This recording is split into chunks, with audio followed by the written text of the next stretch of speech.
nos trasladamos hasta la sede de Izquierda Unida para encontrarnos con Antonio Maillo Cañadas, coordinador general de Izquierda Unida Los Verdes, convocatoria por Andalucía.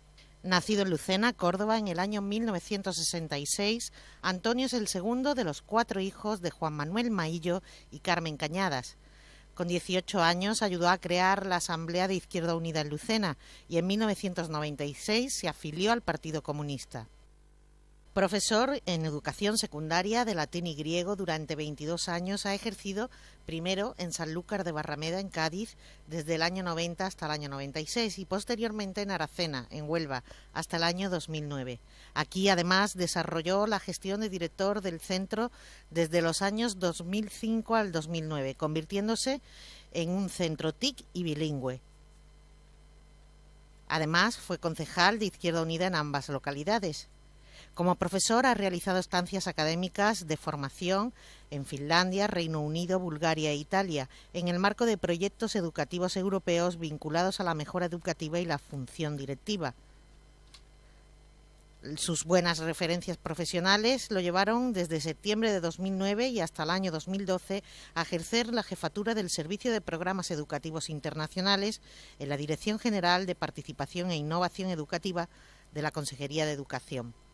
Es director general de Administración Local de la Junta de Andalucía desde el año 2012. Igualmente, es secretario de Política Institucional de Izquierda Unida Andalucía desde ese mismo año 2012 y coordinador general de Izquierda Unida desde la 19 Asamblea.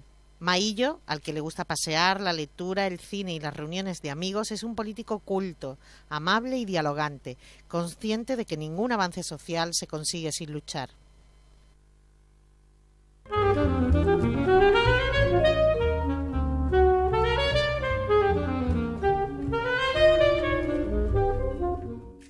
¿Sabe por quién o por qué le pusieron el nombre de Antonio? Por mi abuelo. En la mejor tradición andaluza, los nombres están casi determinados hasta hace poco, ¿no? Sí. Por las referencias familiares. Primero por el abuelo paterno, después por el materno. Como en mi caso se daba la circunstancia de que 3 de mis 4 abuelos tenían el nombre de Antonio, es decir, 2 Antonios y una Antonia, pues tenía el nombre dado. Quedaba bien seguro, ¿no? Un recuerdo de su infancia, de aquellos primeros años en Lucena. El recuerdo de mi infancia son días soleados y mucha calle. Esas son las 2 imágenes que se me vienen cuando hablo de la infancia. Estamos hablando los años 70, por tanto, donde los pueblos y las ciudades medias como es Lucena es un pueblo muy habitado, con poco tráfico y donde los espacios públicos están ocupados por los niños. Y yo recuerdo la libertad con la que uno se movía por los pueblos, además siendo muy pequeño. Y siempre tengo la imagen de días soleados y una imagen muy machadiana, ¿no? Tú sabes, el último verso que escribió Machado, que se encontró en el bolsillo de su chaqueta cuando murió, fue el verso ese de estos días azules y este sol de la infancia, pues sí, pues un sol de infancia el que se me viene a la memoria siempre recordando los primeros años. Antonio ha estado vinculado 22 años al mundo de la educación, pero ¿de pequeño ya lo tenía claro? No. De pequeño, además, que vivía en una casa de vecinos, y eso es formidable como infancia, porque es un espacio donde el ámbito familiar es mucho más trascendente, lo digo por los recuerdos de la infancia. Yo siempre había soñado con ser abogado y estudiar Derecho. Yo iba para abogado y además, yo creo que mi madre además me lo estimulaba un poco cuando era.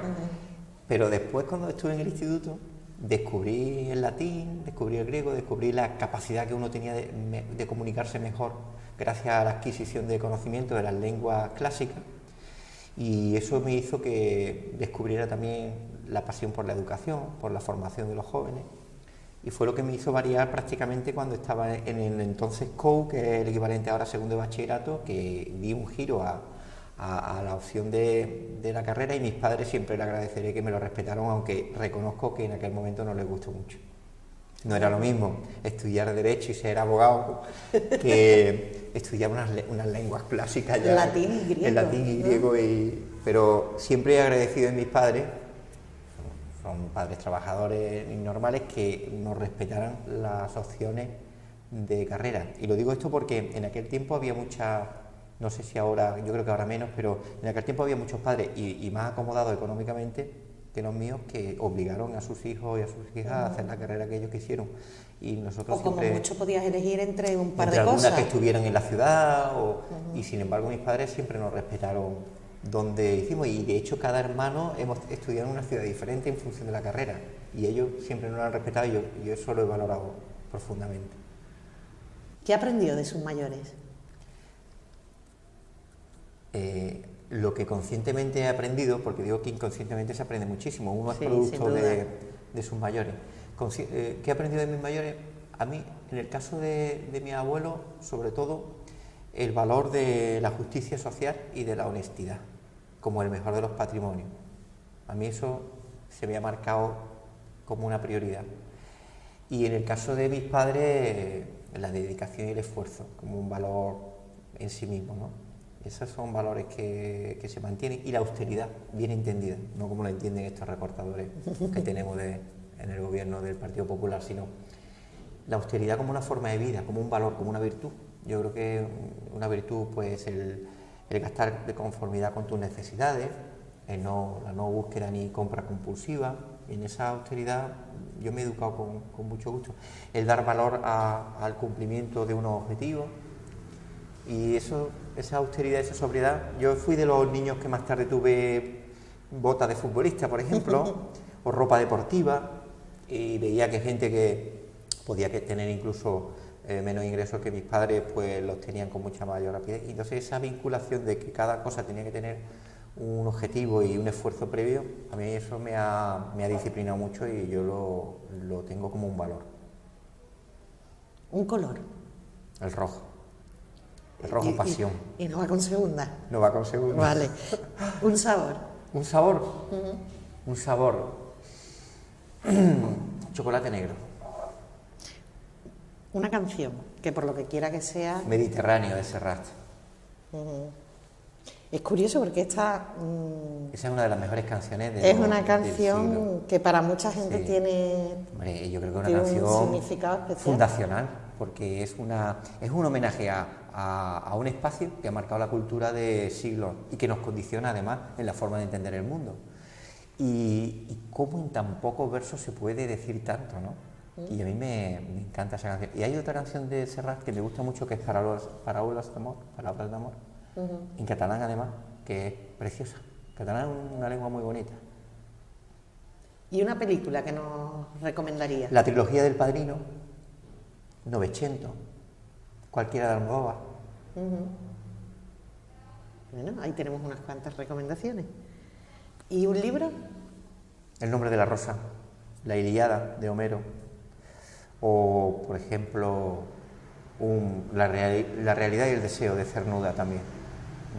Un vicio de esos confesables. Es que los vicios, si son confesables, No son vicios, ¿no?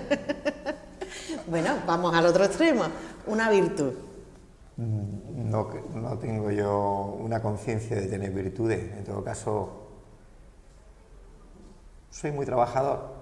Quizá esa, no sé si es una virtud esa, no lo sé.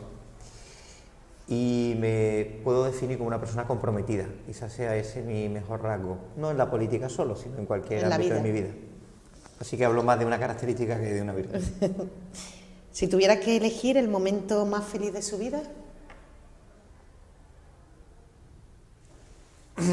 Hay que elegirlo, dice. O uno de los momentos más felices de su vida. No he plantado un árbol, no he escrito un libro, ni he tenido un hijo, así que no puedo decir ninguna de esas tres cosas. Ha habido momentos felices, por ejemplo, un momento que yo recuerdo con mucha alegría fue el día que aprobé oposiciones. Era muy jovencito, era la primera vez que me presentaba, en fin, tú sabes, no siempre sé. Y esa sorpresa de encontrarme, preparándome para que no aprobar, encontrármelo, me acuerdo mucho de la reacción de mis padres, de mí. Ese fue un día que yo recuerdo con mucha alegría. Y después yo lo que recuerdo es mucha risa. Yo me he reído mucho, sobre todo en la infancia he sonreído mucho, y eso me gusta, Y no sé, no tengo un momento así clave. Hombre, cuando uno se enamora, la felicidad está tocándose permanentemente. Sin duda. ¿Y el mayor logro? El mayor logro. Pues mira, yo más que mayor logro así en mi escala, en mi vida profesional, el saberse útil para el alumnado al que he servido como director en muchos años en un instituto como jefe de estudio, el saber que tú has contribuido a que el alumnado que estaba perdido se haya canalizado, eso me emociona además. Y quizás esos logros cotidianos son mi mejor patrimonio. Hombre, es que yo creo que lo de maestro, ¿no? Es grande. Sí, es un privilegio. Si tuvieras el poder de erradicar algo del mundo... La pobreza y la desigualdad, sin lugar a dudas. Es la base de la justicia social. Y de los problemas, ¿no? De todo. Quitando eso, ¿cuántas otras cosas se quitan? Absolutamente, automáticamente hablaríamos de paz, porque cuando se habla de paz no es solo la ausencia de guerra. La paz es también que la inexistencia de pobreza, de desigualdades, de discriminación. La lucha contra la pobreza y la desigualdad creo que es el mayor y más noble objetivo. ¿Y es posible? Sí, sin lugar a dudas. Es posible porque ha habido intentos en zonas, en determinadas y experiencias políticas que lo han determinado. La eliminación, no de la pobreza en términos absolutos, pero sí la satisfacción de las necesidades básicas. Y el hombre y la condición humana y la sociedad humana no puede darse nunca por vencido en esa consecución, porque sería la derrota de la especie.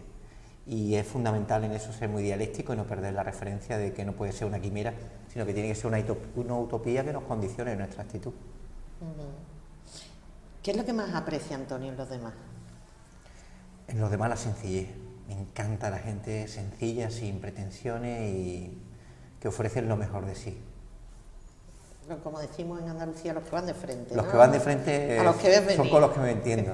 Me encanta la gente que te critique o que formule diferencias contigo, pero desde la sinceridad y la claridad. Pero me gusta mucho la gente sencilla que es la más generosa y que no tiene pretensiones, que son desnudas en su exposición como tal, y es con las que me siento más cómoda. Vamos a pedirle que imagine otra vez. Le toca la lotería. ¿Qué es lo primero que haría? Yo pienso algunas veces, digo, si me tocaba la lotería, cuando he visto familiares en dificultad o amigos muy amigos con dificultades, siempre he dicho, si me tocara la lotería, podría satisfacer esa demanda, ¿no? Y después yo me acuerdo que de pequeño y de joven, que se sueña mucho en ese sentido, a mí siempre digo, si me tocara la lotería montaría una cooperativa. Me gustaría montar una iniciativa privada con gente para generar empleo, riqueza. Eso es lo que siempre asocio a que me toque la lotería. Muy bien. ¿Hay algo que le quede por hacer? ¿Alguna asignatura pendiente? Muchas, y afortunadamente además. Porque eso es lo que te levanta cada día. La tensión vital se nutre de retos. Yo creo que la inexistencia de retos nos conduce a la melancolía, ¿no? Nos conduce a la insatisfacción. Y yo creo que uno lo que tiene que tener siempre es asignaturas pendientes. Conforme vaya teniendo una edad importante, yo tengo 48 años, pues vas cumpliendo cosas. Me ha gustado, una edad importante. Sí, una edad importante. Vamos a utilizar ese eufemismo porque nos agrada a todos, porque nos queda mucho por vivir y nos quedan muchos retos. El mantener la pasión por las cosas es la que debe determinar cuando uno está con una responsabilidad. Por ejemplo, en un momento en el que uno pierde la pasión por lo que cree y por donde está, debe abandonarlo. Es la posición más honesta. Ya sea una responsabilidad política o incluso una responsabilidad profesional, ya sea un proyecto político, un proyecto educativo en mi casa, o en una pareja. Y por tanto yo busco asignaturas pendientes para cubrir. Para mantener, ¿no? ¿Hay algo que le gustaría aprender? Portugués. Anda, sí. Para incorporarlo a los idiomas. Me encanta, que ya sabes, es una ¿no? asignatura pendiente. A mí me gusta mucho el italiano. Y aquí, ahora que nadie nos escucha, el inglés lo utilizo como algo funcional, pero no porque tenga una atracción. Es que bonito, hay que ¿no? reconocer. Es una lengua interesante, lo que pasa es que yo le tengo un uso más funcional que otra cosa, ¿no? Sí. Para moverte en el mundo, sí, pues, es el idioma base. Con el español y con el inglés. Pero a mí, por ejemplo, si se me ofrece la oportunidad, siempre hablo cuando puedo en italiano. Y el portugués es una lengua también muy bonita, una lengua además muy cercana a la nuestra, de lengua románica. Son muy musicales. De un país que desconocemos mucho en Andalucía y en España, pero que tiene un desarrollo formidable, su gente es extraordinaria, tiene una literatura de una alta calidad Y a mí uno de los retos que tengo cuando deje este nivel y esta línea política es dedicarme a estudiar portugués. Vamos a pedirle a Antonio que imagine otra vez, y en este caso que imagine que consigue la famosa máquina del tiempo que nos permite ir donde queramos. ¿Dónde le gustaría ir a Antonio? ¿Hacia adelante? ¿Hacia el pasado? Ya que estamos pues un poquito de cada. A mí me gustaría conocer la época del Renacimiento en Florencia y la Atenas de Pericles. Yo creo que esos son dos momentos fascinantes en la historia de la humanidad y donde me gustaría observar cómo funcionaba aquello. Dicho esto, uno tiene que estar contento del momento en el que vive, porque también somos productos de todo ese acervo histórico. Son unos genes no biológicos, pero sí sociales, que condicionan nuestra visión del mundo. Pero desde esa perspectiva me parece que esos dos momentos han sido apasionantes para la humanidad. ¿La persona que mejor le conoce quién es? ¿En qué sentido? En general. Ah, la persona que mejor... La que mejor le conoce a usted. Mi madre, vamos, sin lugar a duda. Aunque vayas disfrazado, como dicen, ¿no? Ni disfrazado, me va a engañar. Sí, es mi madre la madre siempre. Que mejor me conoce. ¿Y las personas más importantes en su vida? Las personas más importantes en mi vida son mi familia, mis padres, sobre todo, y 4 amigos conformados a lo largo de la vida. De esos de verdad, ¿no? De los auténticos. De esas personas que a lo mejor hasta ves poco, pero sabes que los ves y parece que lo habías visto el día antes, ¿no? Son gente con la que te has formado en todos los aspectos de la vida y que forman parte de tu patrimonio emocional. Son más de 4, pero bueno. ¿Qué cosas le ponen de buen humor y qué cosas le ponen de mal humor? De buen humor, la bondad. La gente vitalista, me contagia. Y de mal humor, el cinismo. No lo soporto. Y fíjate dónde estoy metido. Pero no soporto el cinismo y me niego a adaptarme a él. No lo aguanto. Me pone además de muy mal humor cuando veo a gente tan cínica que sea capaz de, con tanta desvergüenza, exponer algo que, a sabiendas de que tú sabes incluso, de que no solo no lo compartes, sino que su trayectoria y su acción es totalmente contraria a la historia. A eso. No lo soporto. Además me pone de mal humor. Le cambia la cara, le cambia todo. Curioso. Tenemos que ir terminando este tiempo, pero sí que me gustaría que todavía tuviéramos oportunidad de hablar, por ejemplo, de algún personaje de la historia que le resulte atractivo, por lo que quiera que sea. Espartaco, un libertador de esclavos. Ese fue un episodio emocionantísimo en el siglo I antes de Cristo, en la época de la República Romana. Me parece un personaje muy fascinante. Hay una mujer del siglo XX que también me fascina mucho, que es Dolores Ibárruri, Pasionaria, que me parece una fuerza de la naturaleza impresionante y vinculada a un periodo histórico muy agitado. Y ella refleja en su propia vida su surgimiento de la miseria, una formación católica muy fuerte, su paso al socialismo y al comunismo, toda la época con todas sus contradicciones, el dolor de una madre dolorosa que pierde a un hijo suyo en la guerra. Es un epítome de lo que le ocurrió a prácticamente su generación. Y es una persona también muy fascinante desde el punto de vista personal. Me parece una mujer absolutamente poderosísima, ¿no?, en cuanto a su personalidad y su trayectoria vital. Y otros personajes, desde el punto de vista filosófico, Carlos Marx me parece que es una de las personas más brillantes que han recorrido el panorama del pensamiento en la historia de la humanidad, y son quizás 3 referencias para mí muy llamativas. ¿Cree en Dios? No. ¿Y en el destino?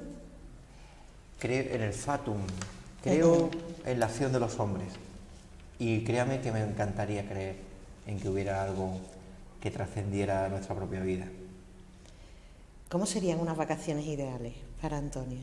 Unas vacaciones ideales, por ejemplo, perderme en una ciudad con un gran patrimonio histórico, por ejemplo una ciudad como Estambul, Roma o Lisboa, me encantan. Pero ahora ya voy cambiando de hábito, me voy haciendo más sedentario y las vacaciones ideales son las que me permiten el descanso y una lectura placentera.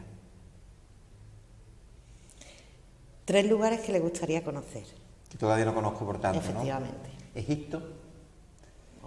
Egipto, me encantaría conocerlo. Argentina, es otro país que también me apasionaría. Y por deciros, Irán, la antigua Persia. Me parece que es un país además muy culto, una población muy cultivada y que tiene una cultura milenaria riquísima, que es la cultura de los persas. Los iraníes, frente al tópico de que piensan que son árabes, no son árabes, son islámicos, de religión islámica, pero son persas. Y es una cultura que a mí también me fascina y que no la conozco y por tanto sería un sitio al que me gustaría acudir. ¿Lo mejor y lo peor de su trabajo qué es? ¿Del trabajo actual? Del actual, de esa primera línea en política. Lo mejor, la cantidad de gente tan magnífica que me permite conocer esa responsabilidad. Recorrerme Andalucía y conocer tanto en la organización. A mí me encanta la gente de Izquierda Unida, ¿sabes?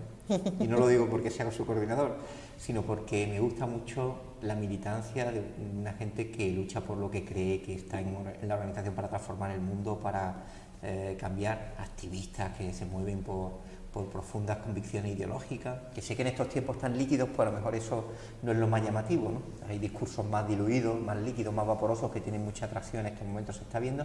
Nosotros somos gente que luchan en su territorio, gente generosa, a mí me encanta. Y en otro orden de cosas, en Andalucía, la extraordinaria gente que conozco, trabajadora, con emprendimiento, que lucha de una forma abnegada y anónima porque su negocio vaya mejor, porque el sitio donde trabaja contribuya a que funcione. Esa abnegación y ese anonimato a mí me emociona mucho. Son gente que no pide nada a cambio, pero que da lo mejor de sí. Y a mí eso, en esta atalaya, es lo mejor que me está pasando, el conocimiento de gente extraordinaria. Y lo peor, pues ya se lo he dicho, el cinismo que está demasiado instalado en la política, no en el sentido política, en el sentido más noble, sino quizá en ámbitos pues más elevados o vinculados al poder, que está demasiado instalado y a mí me gustaría contribuir a erradicarlo un poco. Pues ahora sí que llegamos a la última pregunta del cuestionario. Vamos a pedirle a Antonio que imagine que pasan, no sé, 100 años y que sale el nombre de Antonio en una conversación. ¿Qué le gustaría que dijeran de usted? ¿Cómo le gustaría que le recordasen? Pues simplemente como una persona que intentó contribuir en su paso por la vida a mejorarla y que una persona comprometida con su entorno, con su vida y que fue buena gente. A eso aspiro, a ser buena gente. Muy bien, pues muchísimas gracias, Antonio. Muchas gracias a vosotros, ha sido un placer. Nos marchamos, pero como siempre les dejamos con una última reflexión. La elegida hoy, en honor a Antonio Maillo, es de Albert Einstein, que dijo lo siguiente: la palabra progreso no tiene ningún sentido mientras haya niños infelices.